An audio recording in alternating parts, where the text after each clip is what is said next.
True crime. Ted Bundy. The Volkswagen. The disguises. And the truth still emerging.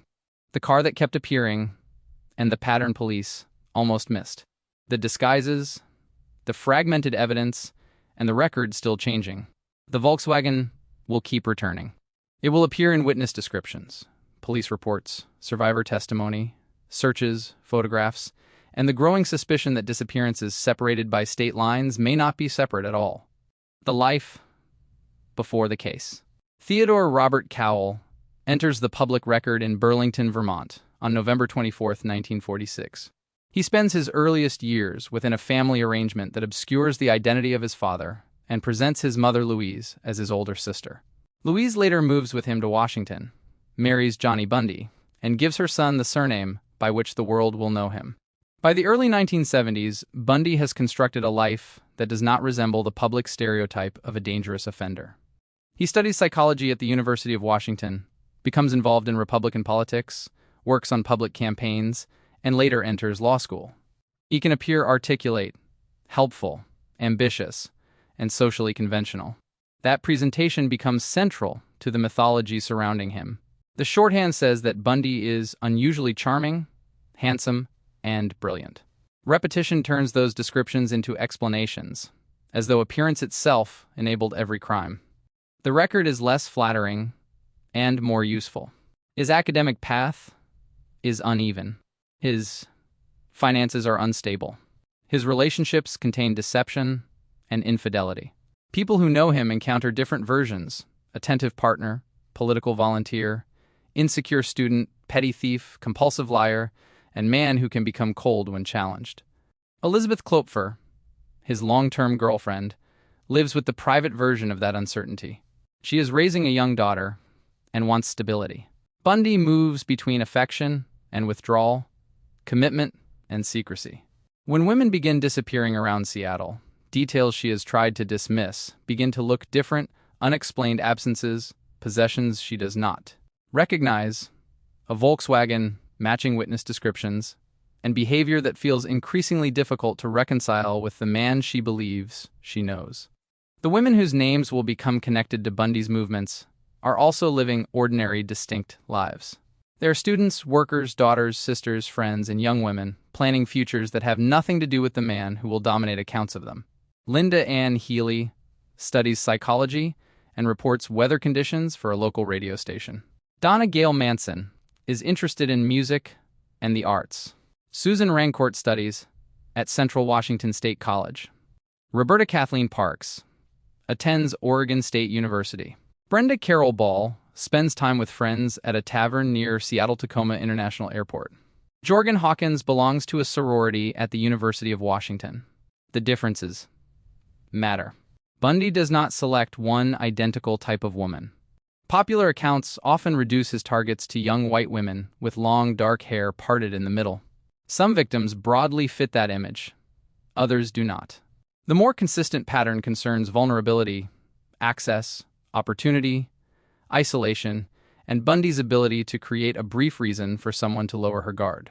Long before the investigations converge, ordinary life is being interrupted, one person at a time. The people around him. Bundy's public identity depends on other people accepting a carefully managed surface. He cultivates relationships with professors, campaign workers, friends, romantic partners, and members of respectable institutions. Each group sees only part of him. Klopfer sees more than most, but even she lacks a complete picture. Suspicion inside an intimate relationship rarely arrives as a clean revelation. It accumulates through contradictions. A partner says he was in one place, but a receipt or conversation suggests another. An object appears without a credible explanation. A car is cleaned, altered, or used at odd hours. Concern competes with affection and with the fear of making an accusation that sounds impossible. After the Lake Sammamish disappearances, authorities circulate a description of a man calling himself Ted and using a Volkswagen Beetle. Klopfer contacts police. Other people who know Bundy also recognize elements of the description. The name alone is common. Volkswagen Beetles are common. An arm sling can be discarded.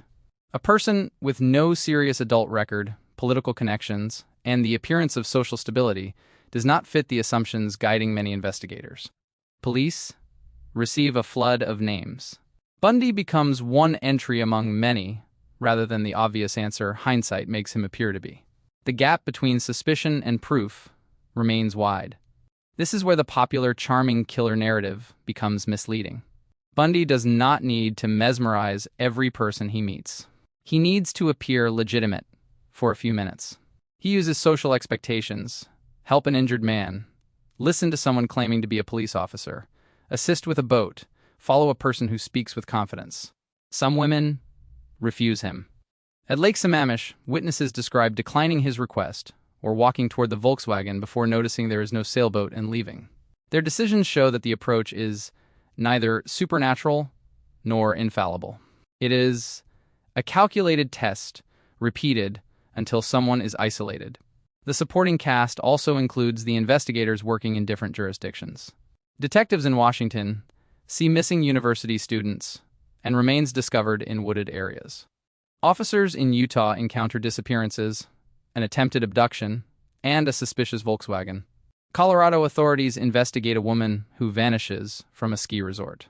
Each department holds fragments that become more powerful when placed beside fragments held elsewhere. In the 1970s, that exchange is slow. Databases are primitive or non-existent. Records travel by telephone, teletype, meeting, mail, and personal relationships between investigators. A suspect can cross a state line faster than a case file. Bundy's strongest protection is therefore not charisma alone. It is fragmentation. The first cracks. The known Washington sequence begins not with a disappearance but with a survivor. In January 1974, a young woman sleeping in a basement bedroom near the University of Washington is attacked. She survives severe head injuries and permanent effects. The intruder leaves without creating a clear public pattern that can be connected to the disappearances that follow. The next month, Linda Ann Healy does not arrive for work. Evidence in her room suggests that the explanation is not a voluntary absence, yet there is no obvious suspect. Her disappearance becomes one of several surrounding college campuses in Washington and Oregon. Donna Manson disappears from the Evergreen State College campus in March. Susan Rancourt vanishes from Central Washington State College in April. Roberta Parks disappears from Oregon State University in May. Brenda Ball is last seen after leaving a tavern in June. Jorgen Hawkins disappears while walking a short distance between university residences later that month. The distances are manageable by car. The settings offer young women moving between dormitories, libraries, parking areas, social events, and nearby roads. Some witnesses recall a man using crutches, wearing a sling, or asking for assistance. Others remember a Volkswagen. At the time, the clues are suggestive rather than conclusive. No single witness sees the entire event. A vehicle description can narrow a search without identifying a driver. A first name can generate tips without establishing who used it. A similar age range among missing women can indicate a pattern or simply reflect the population around campuses. Klopfer's concern grows. She reports Bundy's name, but the reports do not produce immediate action. Investigators are weighing large numbers of tips, and the evidence required to search, arrest, and prosecute someone is more demanding than the evidence required to feel uneasy. Bundy, meanwhile, remains socially mobile. He travels, studies, maintains relationships, and prepares to move to Utah for law school. Nothing in his official life publicly announces the danger investigators are trying to define. The first major public break comes at Lake Sammamish, because the approach occurs in daylight before numerous witnesses. The man does not conceal his chosen first name. He repeatedly walks through a populated park. He allows women to see the Volkswagen. That confidence supplies investigators with their clearest description so far. It also exposes the central weakness of the inquiry. They can describe the approach, but they cannot yet prove what happens after a woman reaches the car. The last ordinary movements. Janice O.T. arrives at Lake Sammamish on a summer Sunday. Witnesses later describe her leaving with the man who says he needs help with his sailboat. Denise Naslund is at the park with friends and her boyfriend. She walks toward the restroom area during the afternoon. When she does not return, the first possibilities remain ordinary. She has met someone, taken a different path, or become separated in the crowd. Those explanations weaken as time passes. Witnesses place both women near the same man. Several remember his sling. Others remember the Volkswagen. The car becomes the fixed object around which uncertain recollections can be compared. Investigators produce a composite sketch and ask for information about a man named Ted. They receive hundreds of tips. Bundy's name is among them, but he is not immediately elevated above numerous other men who share some feature of the description. The sequence also shows the limits of witness evidence. A crowded park creates many observers, but each sees only a few seconds. One notices the clothing. Another hears the name. Another sees a woman walking beside him. Another sees the beetle. No witness sees the central act. Their accounts become powerful only through accumulation. The same principle will later define the cases against Bundy. One strand alone may be weak. A Volkswagen is not proof. A sling is not proof. A false name is not proof. Travel near a disappearance is not proof. A relationship conflict is not proof. Unusual behavior is not proof. When independent strands repeatedly align, however, the pattern becomes harder to dismiss. In late summer, Bundy relocates to Salt Lake City and enters the University of Utah Law School. The geographic center of concern shifts with him, although investigators do not yet know that they are following the same sequence. In Utah, young women continue their routines. Melissa Smith leaves a pizza restaurant in Midvale. Laura Ann Amey attends a Halloween gathering and later sets out alone. Deborah Kent goes to a school play in Bountiful. Carol Daranche visits a shopping mall. The settings are again ordinary. A restaurant. A party. A school. A shopping center. The danger does not announce itself as danger. It arrives through a request, a claim of authority, a short walk, or an offer of transport. The first alarm. In September 1974, searchers discover human remains near Issaquah, not far from Lake Sammamish. The recovered remains include Janice Oates and Denise Naslund. The uncertainty surrounding their absences becomes a homicide investigation. Months later, additional remains are found on Taylor Mountain. The names attached to the disappearances are no longer isolated missing person files. Linda Healy, Susan Rancourt, Roberta Parks, and Brenda Ball are among those identified. The wooded locations show that someone has been using remote terrain to conceal victims taken from public or semi-public places. The change in tense is unavoidable. These women had lives before the case, but the investigation now confirms that those lives have ended. The discoveries provide connection without immediate identification. Investigators can compare geography, victim circumstances, witness descriptions, and the suspected vehicle. They still lack the kind of direct physical evidence that modern audiences associate with homicide investigations. There is no usable offender DNA profile. No nationwide digital system can instantly compare evidence across jurisdictions. The absence of a fingerprint or biological match does not mean the crimes are unrelated. It means investigators must build through pattern, witness accounts, travel, property, and admissions. Utah produces its own alarms. Melissa Smith, 17, is reported missing in October 1974 and is found dead 9 days later. The state's current cold case record continues to classify her homicide as active while identifying Bundy as the believed perpetrator. Laura Ann Amey, also 17, disappears after Halloween. Her body is found near American Fork Canyon later that month. The physical circumstances resemble aspects of other suspected Bundy crimes, but resemblances, not a forensic identification. Deborah Kent disappears after leaving a school production in November. Near the school, investigators recover a small handcuff key. Her remains are not identified at the time, and the missing person case continues without the certainty that a recovered body can provide. That same day, Carol Daranche enters Fashion Place Mall in Murray, Utah. A man approaches her and says someone has attempted to break into her car. He presents himself as a police officer and persuades her to follow him. The first explanation sounds official. Her car may have been targeted. A suspect may be waiting at a station. She may need to file a complaint.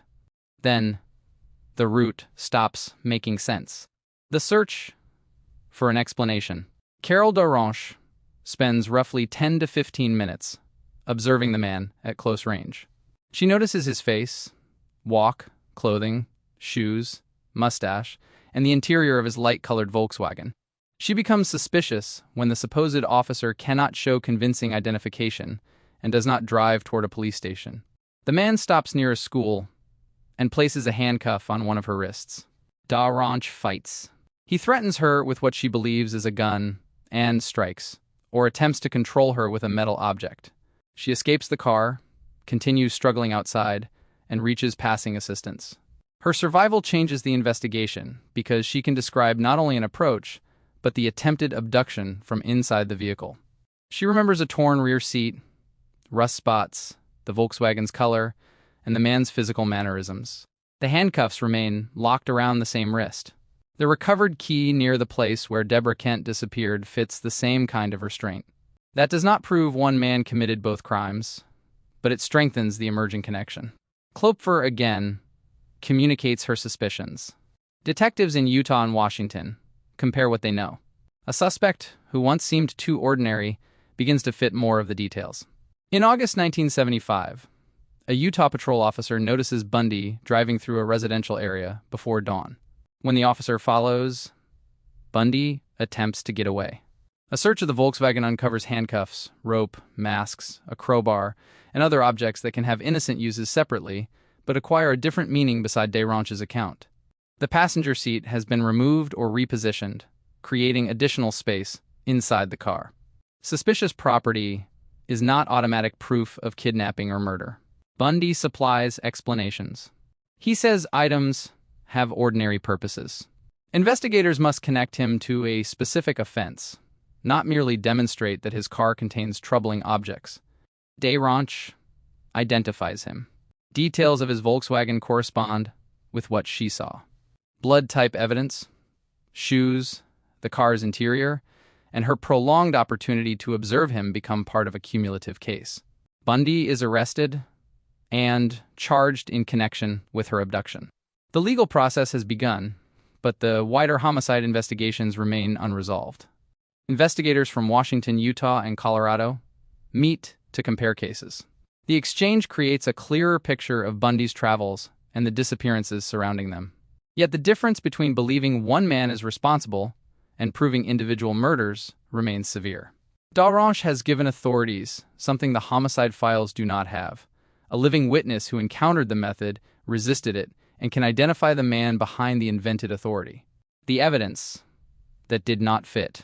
In 1976, a Utah judge finds Bundy guilty of aggravated kidnapping after a trial without a jury. The conviction is later upheld.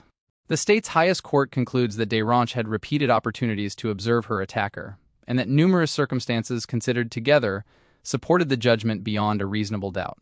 The ruling demonstrates a principle that will recur throughout Bundy's legal history. Circumstantial evidence is not necessarily weak evidence. Its force depends on how independently verified details connect. The Utah conviction does not resolve the deaths and disappearances across the West. Colorado authorities focus on Karen Campbell, a 23-year-old nurse who disappears from a hotel corridor at a ski resort in January 1975. Her body is later found near a rural road.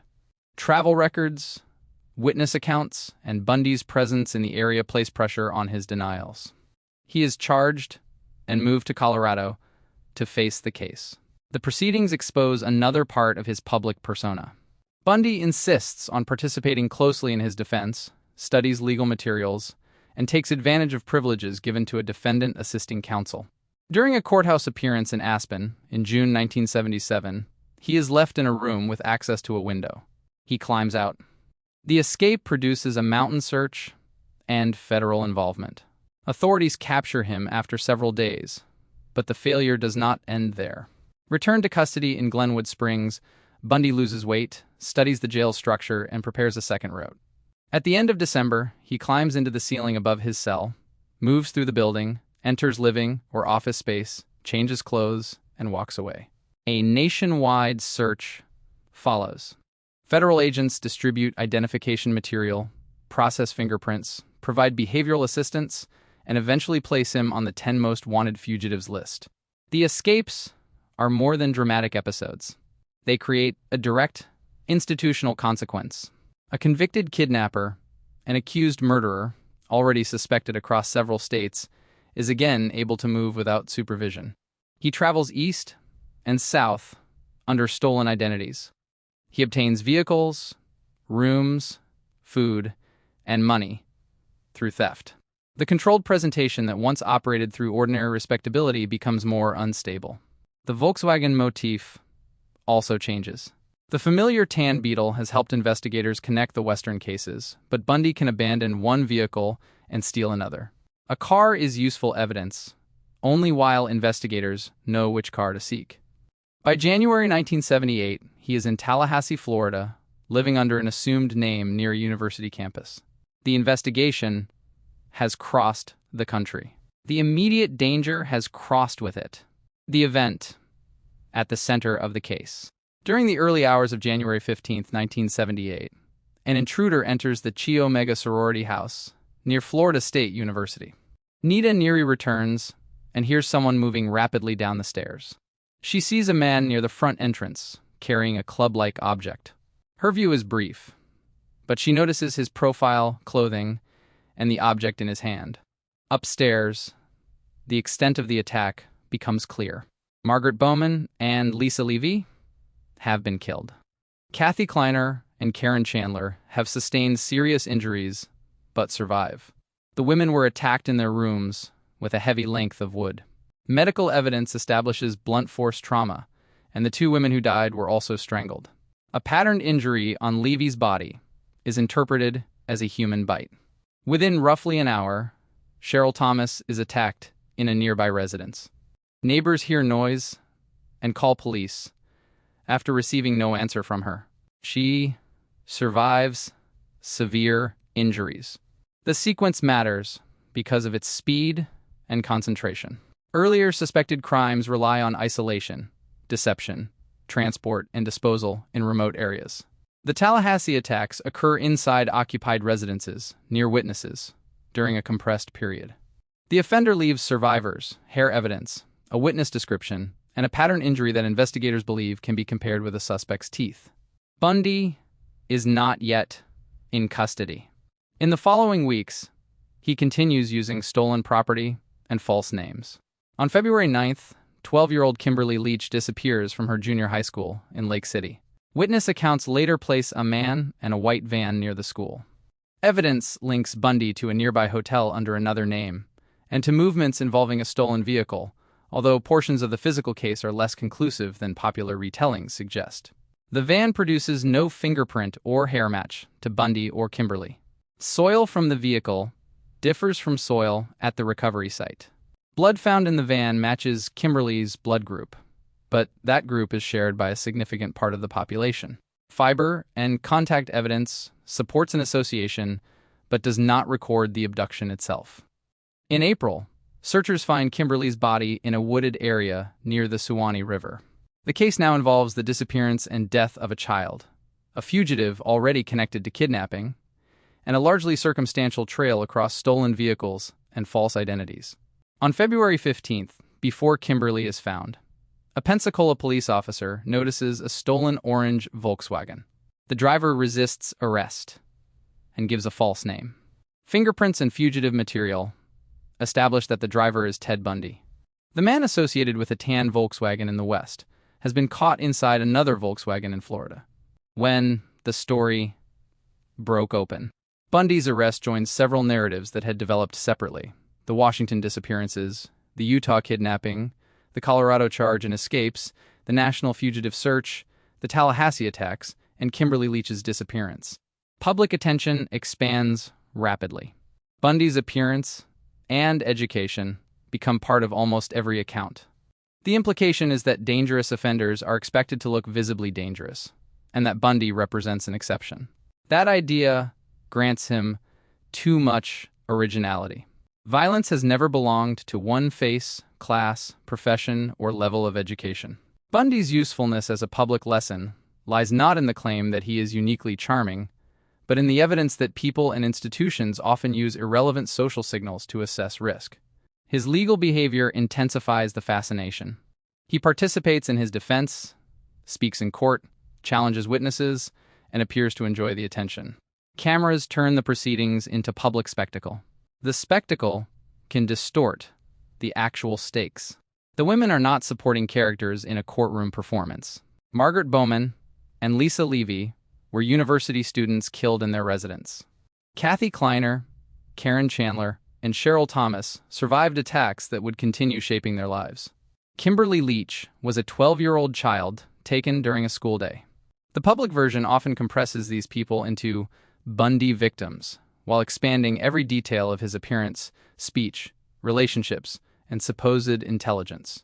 That imbalance survives for decades. The investigation itself also becomes simplified.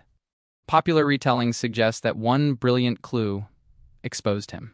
The real progression is slower: survivors, witnesses, a vehicle, a handcuff key, travel records, receipts, false names, stolen vehicles, hair comparisons, blood grouping, fiber evidence, courtroom identification, and an offender whose own movements repeatedly intersect with the cases.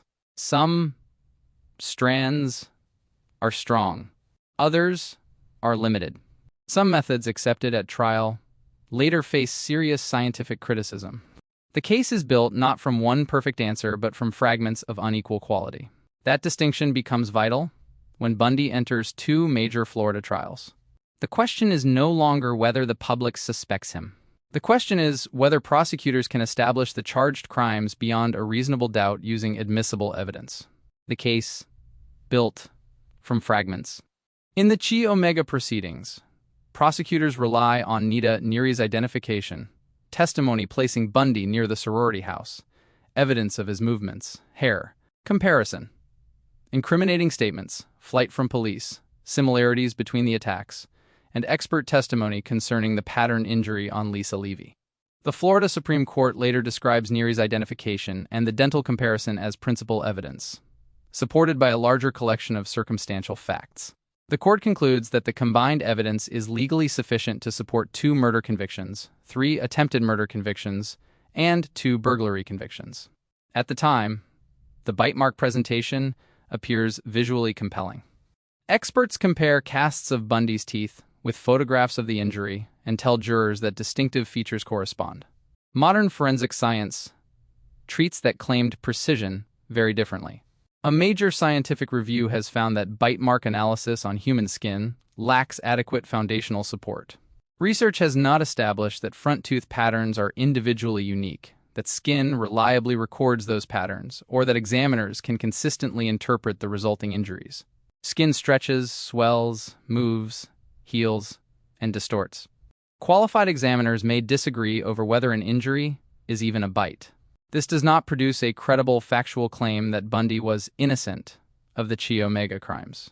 The trial record contained multiple strands beyond the dental evidence. His later admissions connected him to a much broader series.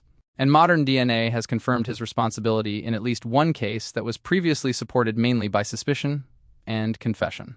It does change the forensic lesson. Bundy's famous trial helped popularize a method that modern review considers scientifically unsupported for identifying a specific person. A correct verdict cannot validate an unreliable technique. Reliability must be tested independently of whether a defendant is widely believed to be guilty. The Kimberly Leach case is also circumstantial. One witness places a man with a girl near the school. Other witnesses and records connect Bundy to a white van, stolen tags, false registration details, and the surrounding route. Blood grouping and fiber evidence offer support, while fingerprints, hair, and soil fail to create direct identification. The Florida Supreme Court upholds Bundy's conviction and death sentence. Its opinion shows why evidence must be read in layers. One item can be inconclusive, while the total pattern still meets the legal standard. What the evidence cannot do is reproduce every private moment. It cannot establish every word spoken, every route taken, or one complete motive. It cannot determine the full number of victims. The trials answer specific legal charges. They do not answer the whole historical case, the outcome that did not end the story. Bundy is convicted in Florida of killing Margaret Bowman and Lisa Levy, and of attempting to kill 3 other women. He receives 2 death sentences. He is later convicted of kidnapping and killing Kimberly Leach and receives another death sentence.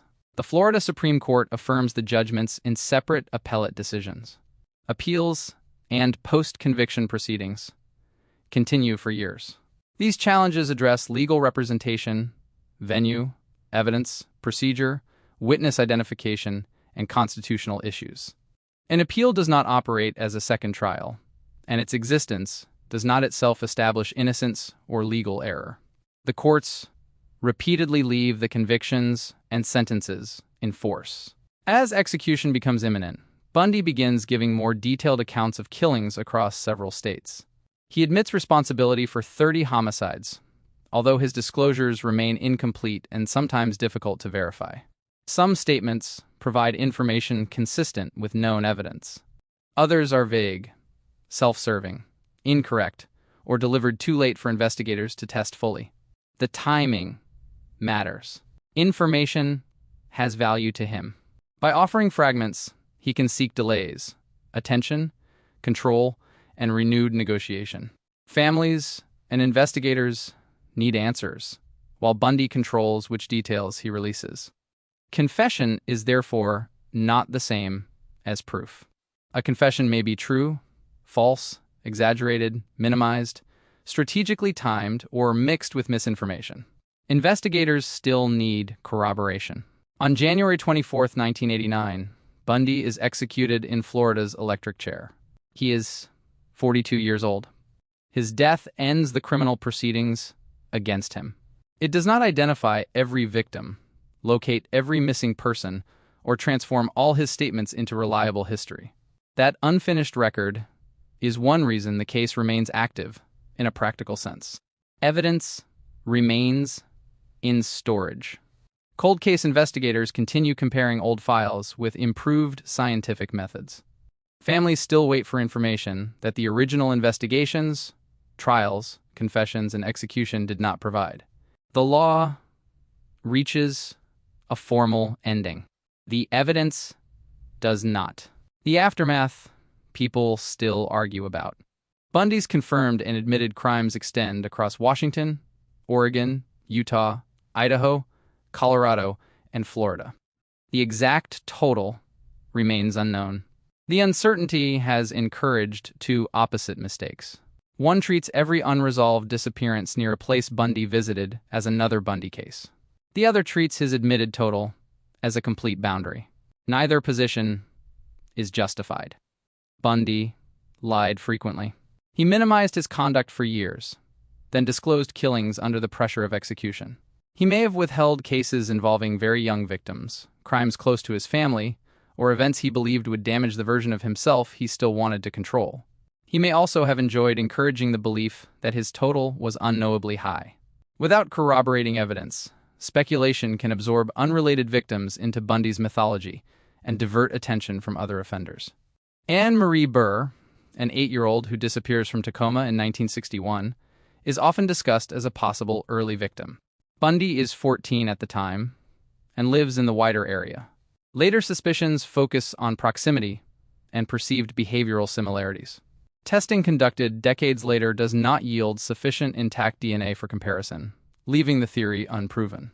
Susan Curtis remains listed by Utah authorities as a kidnapping and homicide case in which Bundy is the prime suspect after admitting responsibility. Her body has never been recovered. Melissa Smith's homicide remains active in Utah's cold case system, with Bundy identified as the believed perpetrator. Nancy Baird's disappearance and other cases continued to generate discussion, but suspicion, admission, and forensic proof are separate categories. In 2011, an investigator discovered that Bundy's DNA profile was not available in the National Combined DNA Index System. Working with Florida authorities, investigators located an existing biological sample, developed a profile, and uploaded it. That step made it possible for crime scene profiles from elsewhere to be compared against him. For years, the database entry did not produce the dramatic public resolution many expected. Old evidence may contain no biological material. It may have degraded, been consumed during earlier testing, been contaminated, lost, discarded, or stored under conditions that make modern analysis difficult. The existence of a reference profile is only half the problem. Investigators also need preserved evidence from a crime scene capable of producing a meaningful comparison. That is why the most important recent development begins not with Bundy's notoriety, but with an evidence box kept for more than half a century. The DNA that changed the record. Laura Ann Amy grows up on a family farm in Utah. Her younger sister later remembers sharing a bedroom, riding horses together, and watching Laura feed red licorice to her horse. On Halloween night in 1974, Laura leaves a gathering alone. Her body is discovered near American Fork Canyon later that month. Investigators suspect Bundy, and he later claims responsibility, but he does not provide sufficient detail to close the case. The evidence is preserved. Utah's forensic laboratory introduces new genotyping technology in 2023. The system allows analysts to recover information from samples that are small, aged, degraded, or mixed with DNA from more than one person. Analysts reviewing Laura's case identify material capable of producing a single male profile. That profile is submitted for comparison. It matches Bundy. On April 1st, 2026, Utah County authorities announced that the evidence definitively establishes Bundy's responsibility and officially closed Laura Ann Amy's homicide. The result supplies the physical corroboration that his death row admission never provided. The breakthrough is important for more than one case. Utah now possesses a profile developed through evidence associated with Laura's homicide, while Bundy's reference profile is already held in the national system. Authorities can compare suitable biological material from other unresolved cases against that profile. Officials have indicated that another suspected Bundy case may be approaching resolution, although no additional public closure had been confirmed by July 10, 2026. Several Utah cases remain active or unresolved, including Melissa Smith's homicide and Susan Curtis's disappearance. Modern DNA has also narrowed the Bundy story by excluding him from cases attached to his name through rumor. Ann Woodward was killed inside her Moab bar in 1973. Bundy's speculation became associated with the case, but preserved clothing and other evidence were eventually retested. Utah's cold case record now identifies Douglas K. Chudamelka through DNA and lists the case as closed. That outcome is as instructive as the Laura Amy match. Science does not exist to increase a notorious offender's total. It exists to test the evidence. In one file, DNA confirms Bundy. In another, DNA points elsewhere. The new evidence, therefore, changes the record in both directions. It strengthens one attribution that had remained unproven and removes a famous name from a different case where the evidence identifies another man. The mythology expands through speculation.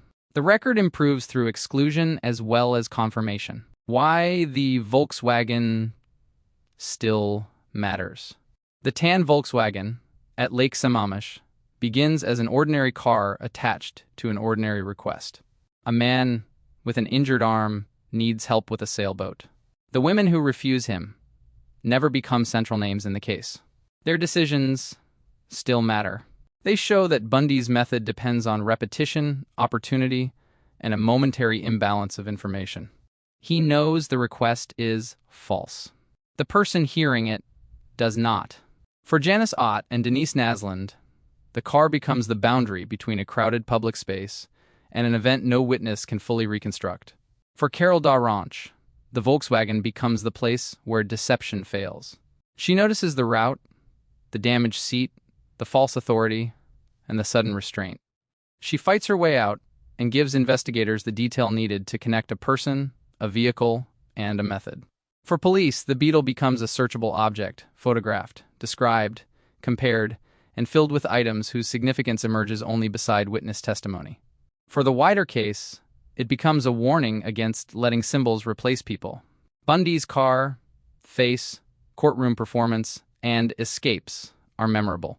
Linda Healy's work, Laura Amy's horse, Kimberly Leach's school day, and the lives of the surviving women are less frequently repeated. That imbalance gives the perpetrator the cultural permanence he sought. The strongest modern answer is not another dramatic theory about how many people he may have killed. It is the patient examination of evidence he could no longer manipulate: a survivor's observations, an old garment, a preserved biological sample, a court record, a DNA profile, and a result capable of excluding as well as identifying. More than 50 years after the Volkswagen appeared beside a crowded lake, the case is still being corrected one fragment at a time. The car remains recognizable. The task now is to keep the people from disappearing behind it.